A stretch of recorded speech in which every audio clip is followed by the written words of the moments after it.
പരിശുദ്ധ പരമദിവ്യകാരുണ്യത്തിന് നേരവും ആരാധനയും സ്തുതിയും പുകഴ്ചയും ഉണ്ടായിരിക്കട്ടെ.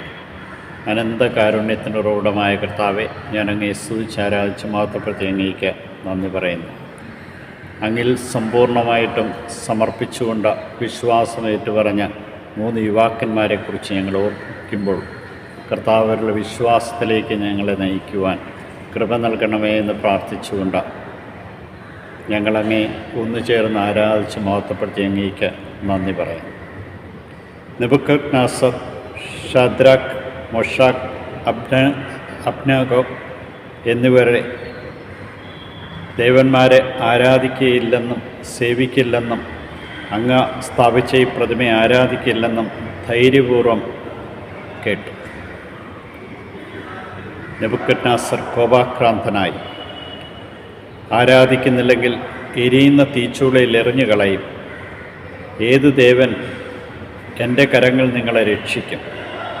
ഈ 3 യുവാക്കളും പറഞ്ഞു, അല്ലയോ നെബൂഖദ്നേസർ, ഇക്കാര്യത്തിൽ ഞങ്ങൾ ഉത്തരം പറയേണ്ടതില്ല. രാജാവേ, ഞങ്ങൾ സേവിക്കുന്ന ഞങ്ങളുടെ ദൈവം എരിയുന്ന തീച്ചൂളയിൽ നിന്ന് ഞങ്ങളെ രക്ഷിക്കുവാൻ കഴിവുള്ളവനാണ്.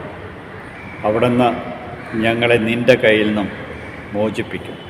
അഥവാ മോചിപ്പിച്ചില്ലെങ്കിൽ പോലും നിൻ്റെ ദേവന്മാരെയോ നിന്നെയോ നീ നിർമ്മിച്ച ബിംബത്തെയോ ഞങ്ങൾ ആരാധിക്കുക. നെബൂഖദ്നേസർ കണ്ടൊരു കാഴ്ചയുണ്ട്. 3 പേരെ തീച്ചൂളയിൽ എറിഞ്ഞു, എന്നാൽ 4 പേര് അവിടെ നൃത്തം ചെയ്യും.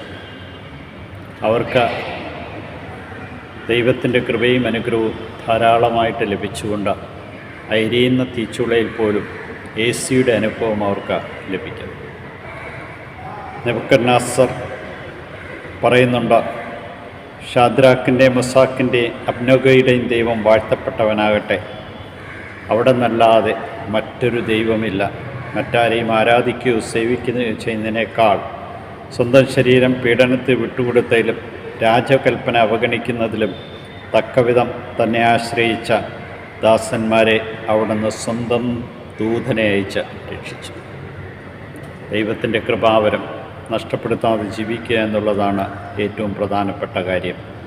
ഈ യുവാക്കൾ ഇന്നത്തെ നമ്മുടെ യുവാക്കൾക്കൊരു മാതൃകയാണ്. അവർ യഥാർത്ഥത്തിൽ ദൈവത്തിൽ സ്വതന്ത്രരായിരുന്നുകൊണ്ട് സ്തുതിക്കുവാനും ആരാധിക്കുവാനും ആ ദൈവത്തിൽ അടിയുറച്ച് വിശ്വസിക്കുവാനും വിശ്വസ്തയോടുകൂടി ജീവിക്കുവാനും കഴിയും. ഇന്ന് നമ്മുടെ യുവാക്കൾ കണ്ടെത്തുന്നത് സ്വാതന്ത്ര്യം എവിടെയാണെന്ന് നമുക്കേവർക്കും അറിയാം. മാതാപിതാക്കളിൽ നിന്ന് വിടുതൽ വാങ്ങിക്കുന്നു, സമൂഹത്തെ വിടുതൽ ലഹരിയിൽ അഭയം തേടും. ഇവരെല്ലാം ഇന്ന് സമർപ്പിക്കാം.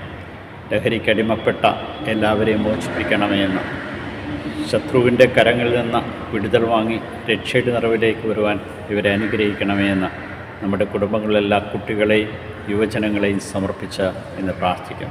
ദൈവം അവരെ അനുഗ്രഹിക്കട്ടെ. നിത്യം പിതാവും പുത്രനും പരിശുദ്ധാത്മാവിൻ്റെ അനുഗ്രഹം നിങ്ങൾ വന്നണഞ്ഞ് എന്നും നിലനിൽക്കുമാറാകട്ടെ. ആമേൻ.